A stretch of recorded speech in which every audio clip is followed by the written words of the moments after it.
Bienvenue dans Maison Mère, un podcast qui vous raconte des histoires où la mer prend toute la place. Pour une installation, l'artiste américaine Sheila Hicks a utilisé du linge donné par un hôpital. Dans ces tissus bouillis, blanchis, rapiécés, elle trouvait le souvenir des corps.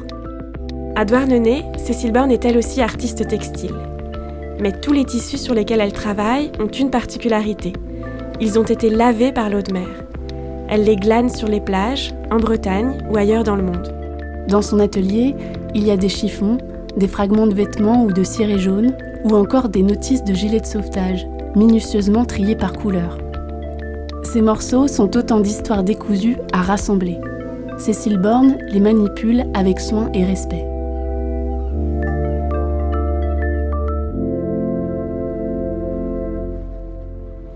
J'ai grandi à côté d'ici, un petit village qui s'appelle Ploévin, qui est au bord de la baie de Douarnenez, dans une maison qui est à la campagne, pas loin de la mer à travers champs, avec la mer qui berçait mes nuits, en fait, par la fenêtre, je l'entendais rugir. Donc elle a complètement bercé mon enfance, en fait, la mer. Après, je suis partie longtemps, dans des grandes villes européennes et ailleurs. Et puis à un moment, retour pays. Voilà, donc je suis bien contente d'être revenue par là. Maintenant, j'habite à Douarnenez. J'ai commencé à la fois des études d'art plastique et un cursus aussi universitaire en danse à Paris. Et puis après, c'est la danse qui m'a complètement embarquée, qui a pris le champ et qui est devenu mon métier. Voilà. Donc j'ai laissé de côté mes préoccupations de plasticienne. Enfin voilà, c'est vraiment la danse qui m'a complètement qui m'a embarquée. Mais quand j'étais en tournée, j'emmenais toujours des cartons avec moi.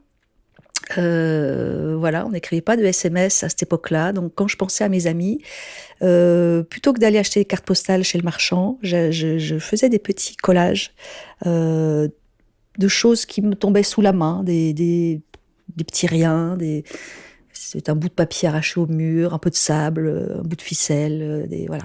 Et le premier tissu que j'ai collé, je me rappelle bien, c'était en Grèce. Voilà. Et je m'étais dit, tiens, c'est une matière assez étonnante à travailler en aplat. Il y a autre chose qui se lie, qui est donné à voir. Ça devient encore un matériau assez différent. Et voilà. Et quand je suis revenue en Bretagne, en gros, sur les plages de mon enfance, je suis tombée sur ces tissus que j'avais jamais vus avant. Et les cartes postales, ont pris de l'ampleur, disons. Voilà. Il y a des étapes. Bien sûr, le temps de la récolte, qui est assez long, c'est formidable. C'est beaucoup de temps à marcher sur les plages, à être dehors, sous le ciel, dans cette marche dans le paysage. Donc il y a quelque chose de très fort à ce moment. Qui pour moi fait je pense que c'est si je continue à faire ça, c'est aussi tous ces moments-là qui sont des moments où on s'inscrit dans le paysage, où on est dans ce déplacement-là, sur ce territoire que j'aime beaucoup, qui est ni tout à fait la mer, ni tout à fait la terre. On est sur l'estran, cette espèce de no man's land entre deux mondes, et qui est un espace riche, fertile, parce que c'est un espace de passage. J'aime bien ces espaces de passage, parce que c'est des zones d'échange. C'est ça, les frontières, ça devrait toujours être des zones d'échange. Donc l'estran, déjà, c'est être sur l'estran pendant des heures. Ça c'est la première étape. Et puis après, il y a le temps. J'étends les tissus. C'est là que je commence à voir la forme, souvent. Je commence à les voir davantage. Et puis après, il y a le temps du tri, du stockage. Tous ces tissus-là, ils ont en fait toutes ces strates mémorielles qui se sont empilées sur la trame. Ils ont été vêtements de travail. Donc on trouve les fois l'usure du vêtement de travail, les traces du vêtement de travail, la tache d'encre au fond de la poche poitrine, l'usure au poignet, le nom des fois même de la personne qui le portait, des traces de reprise des fois, le vêtement a été reprisé pour qu'il dure plus longtemps. Ensuite, la mère va aussi y inscrire il va aussi s'inscrire dessus. Alors des fois c'est des petits coquillages qui vont s'accrocher, qui permettent d'ailleurs, j'ai appris, de dater les tissus des fois. Voilà, la mère va élimer. C'est vraiment la grande lessiveuse. Elle va élimer tout ça. Elle va l'user. Voilà, ça va être frotté contre les rochers. Ça s'effiloche. Ça finit des fois. Il y a presque plus rien des fois. Hein.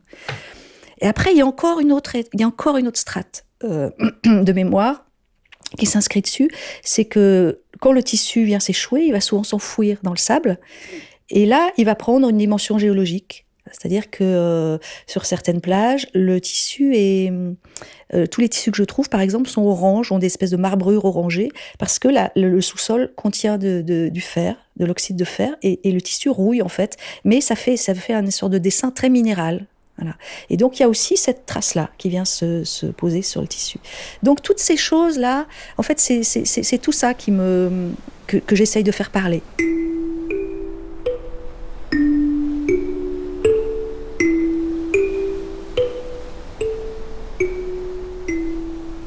Jamais je m'amuserais à mettre un coup de peinture sur les tissus. C'est pas du tout ça qui m'intéresse. C'est au contraire de révéler quelque chose de leur histoire, de les faire parler, voilà, de le mettre en scène.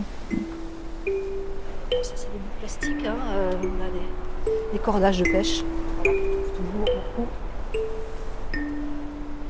Quand je travaille beaucoup, je me laisse complètement porter par la matière et par la texture, par la couleur, la forme, parce que je retouche jamais les couleurs. Ni les formes des tissus. Ce qui m'intéresse, c'est comment, justement, on va retrouver ou la découpe d'un pantalon, la couture, l'ourlet, la façon dont la mère a effiloché les contours.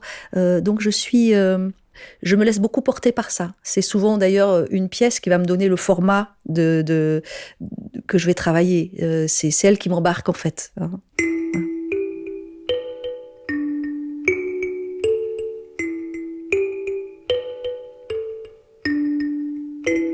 Et c'est sûr que mon travail est très lié à l'absence, à la perte. Alors les gens, des fois, ça les effraie un peu, mais c'est vrai qu'il y a derrière ça, il y a cette dimension-là. Maintenant, il y a une des choses qui m'a vraiment interpellée, des images qui nous arrivaient à ce moment-là, surtout de Turquie, de Grèce, des plages jonchées de tissus, naufrage des personnes qui voulaient traverser la Méditerranée. Enfin voilà, c'était assez bouleversant de voir ces tissus là comme ça qui nous parlent d'un autre drame. Et donc j'ai fait une installation qui s'appelle Disparition, donc dans laquelle j'ai travaillé sur l'idée du voyage. J'ai réalisé des espèces de caisses, des espèces de boîtes en bois, avec tout un tas de petits fragments de tissus échoués qui sont ficelés, roulés comme des espèces de petits ballots de mémoire personnelle serrés dans une valise comme ça. Et au-dessus, il y a des moulages de bustes d'hommes, de femmes, d'enfants, tous différents, tous uniques. Mais qui sont des coquilles vides en fait. Hein. Le corps est absent, le corps a disparu, et ces bustes-là flottent un peu comme de façon presque un peu fantomatique, hein, au-dessus de ces caisses valises qui sont devenues des stèles en fait. Voilà, donc c'est une sorte d'hommage, de sépulture en fait, hein, à ces personnes qui ont disparu en mer, qui n'ont même pas de nom, qui n'ont même pas qui ont juste disparu, quoi. Il y a aucun lieu de mémoire. Et aussi, c'est une façon de parler de ces personnes-là. Souvent, ça devient une espèce d'abstraction. On parle des migrants. Mais voilà, ce sont des hommes, des femmes, des enfants, tous différents, qui ont une vie, qui ont un corps, qui ont un métier, qui ont des amours, qui ont des enfants, qui ont des... Enfin voilà, c'est des gens qui sont tous uniques, et chaque personne qui disparaît, c'est une perte.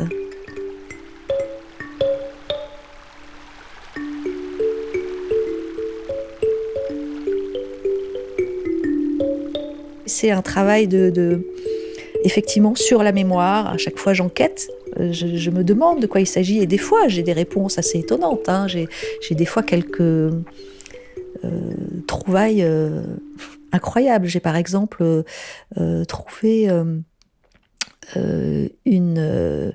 un morceau de chemisette. C'est une chemisette à manches courtes. C'est vraiment, elle est déchirée dans le dos. Et c'est vraiment une moitié, quoi. C'est une demi-chemise avec une frise, avec des petits bateaux. Et il se trouve que 6 mois plus tard, de l'autre côté de la baie, je trouve un tissu, et c'est la frise avec les petits bateaux, en fait, qui m'a mis la puce à l'oreille. Je retrouve dans mon stock. Et en fait, il y a même cette même frise avec des petits bateaux, mais le morceau est d'une teinte différente. Il est gris foncé, alors que l'autre était presque blanc, enfin clair, blanc, un peu fatigué, quoi. Et en regardant de plus près, alors que j'avais pensé que c'était le même modèle de chemise, mais dans un autre coloris, en fait, je me suis rendu compte que c'était la même chemise. C'est-à-dire que la découpe dans le dos s'emboîte parfaitement, hein, le puzzle se réunit précisément, il n'y a absolument aucun doute. Et d'un seul coup, on a les 2 morceaux d'une même chemise qui se réunissent. Mais ce qui est extraordinaire, c'est qu'ils ont vécu des chemins complètement différents, si bien qu'ils ne portent pas du tout ils n'ont pas du tout la même apparence. Mais c'est la même chemise, il n'y a aucun doute. Hein. C'est la découpe, la déchirure dans le dos. Le puzzle s'assemble précisément.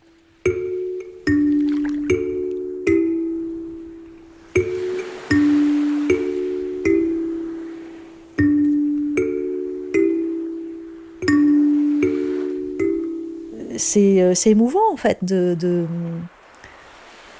Alors, c'est des histoires anonymes.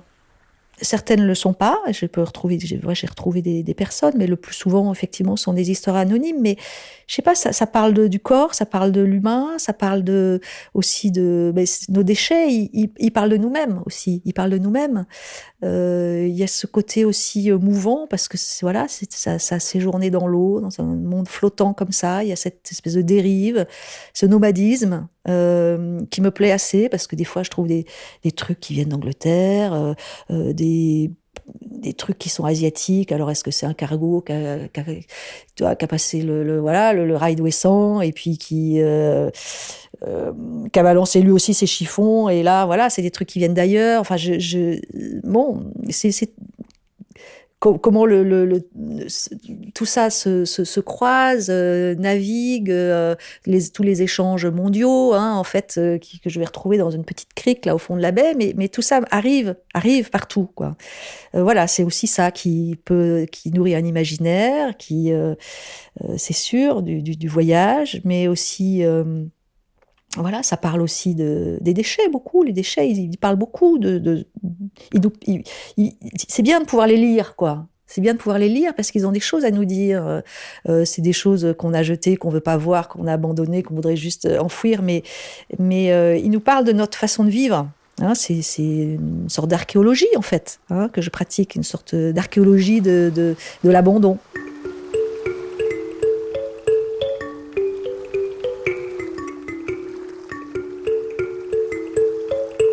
Des fois, je suis plus sensible aux petites choses, aux détails, aux choses qu'on a voulu cacher, qu'on a voulu enfouir, hein, qui disent des fois plus de nous-mêmes que ce qu'on veut mettre en avant.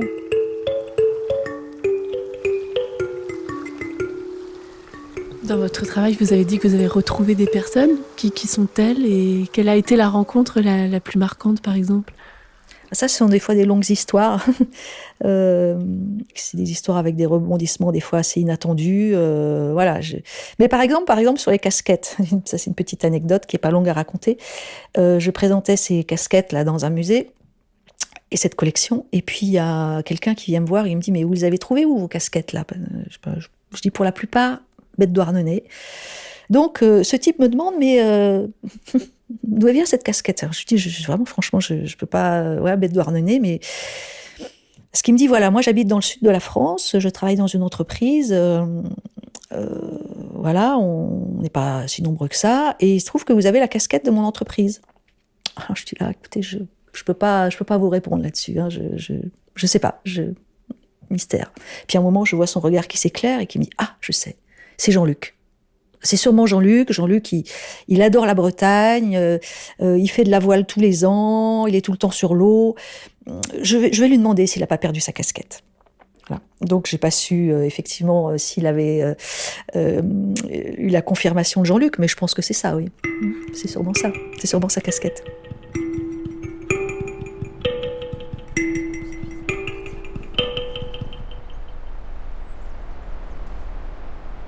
j'ai voilà, pendant des années, cette espèce d'obsession textile. Et j'ai toujours écarté de mon regard le plastique, qui ne m'inspirait pas du tout, que je trouvais indésirable, moche. Et à un moment, je me suis dit, je peux plus faire comme si c'était pas là, quoi. Il faut que je regarde ça. Ok, je m'y colle. Donc ça fait 2 ans que je travaille sur ce sujet-là. Et donc il y a une expo qui a émergé donc à Lorient là dernièrement sur ce thème-là, donc qui s'appelle Les indigènes du 7e continent. Donc c'est une fiction ethnographique plastique. Donc j'ai inventé un peuple qui habiterait sur ces contrées plastiques. Et donc, c'est une façon de nous mettre à distance, parce que c'est nous, évidemment, les indigènes du 7e continent. On est en train d'en bouffer, enfin bref, on est complètement submergés par ça. Voilà, donc là, c'est un travail qui est quand même assez différent sur le plastique, parce qu'il y a, je pense, un enjeu, un engagement environnemental qui est clair. Je pense que c'est peut-être aussi mon amour du rivage, qui à un moment... c'est tellement insupportable, quoi, de voir des fois l'impression d'être dans un dépotoir, quoi, des endroits où on arrive, mais c'est terrible. Et encore, je pense que en Bretagne, c'est pas ou en France, c'est pas le pire des endroits. Si on va en Asie, en Afrique, où il y a des endroits, mais c'est juste, on la voit même plus la mer, quoi. C'est juste des amas de plastique. Donc, je pense que c'est cette colère-là, ou cette indignation, et de voir que ça continue, et qu'on continue à sans arrêt à produire cette espèce de course en avant effrénée, quoi. Alors, à petite échelle, c'est pas grand-chose, mais on peut pas rester sans rien faire, quoi. À un moment, c'est pas possible, quoi.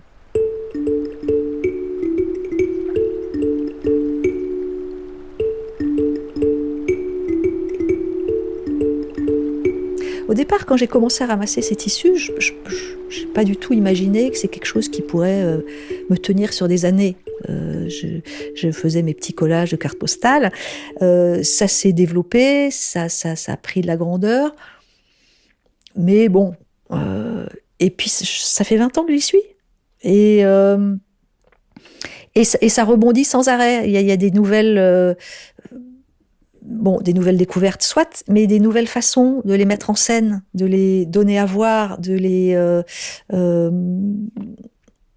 c'est sans fin, en fait. Alors peut-être qu'un jour... non, peut-être qu'un jour, j'aurai l'impression d'être arrivée au bout de ça. Mais pour le moment, j'y suis pas. C'est à chaque fois... Pour moi, c'est devenu une façon de voir le monde, en fait. Par ces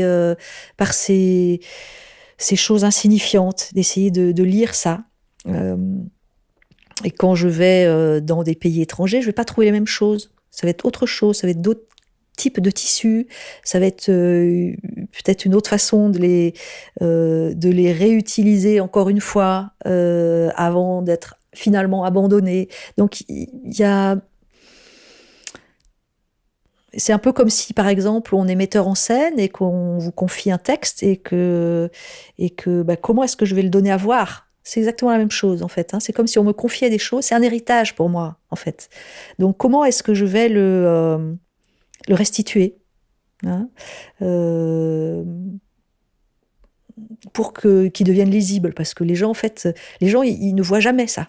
C'est une matière invisible. Tous les gens me disent, j'ai jamais vu un tissu sur la plage. Ils me disent, mais tu trouves du tissu sur la plage? Ben oui, oui. Et donc, ça m'intéresse justement de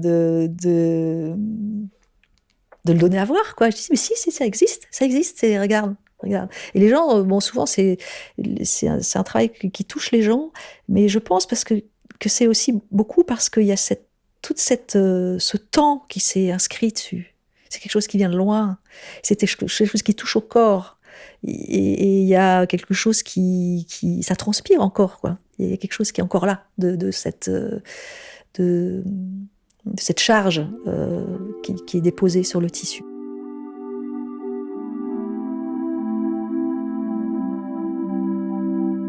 Merci d'avoir écouté ce dernier récit de Maison Mère. La musique au kalimba a été composée et jouée par Patrice Edmond, que nous remercions. C'est la fin de cette série de 10 épisodes qui nous a menés à la rencontre de marins, de sportifs, de scientifiques, d'artistes aux 4 coins de la Bretagne. Merci de nous avoir écoutés jusqu'ici. Vous pouvez retrouver tous les épisodes de Maison Mère sur le site du Télégramme, à la rubrique podcast ou sur les applications. Maison Mère a été réalisé et produit pour le Télégramme par Virginie de Roquigny et Anouk Edmond. Mixage, habillage, mise en onde, Martin Delafosse. Notre logo et tous les visuels ont été peints à la gouache par Carole Conin. N'hésitez pas à nous envoyer des commentaires, des messages ou tout ce que vous voulez à l'adresse mail podcast.maisonmère@gmail.com. Vous pouvez aussi nous noter sur iTunes. À bientôt.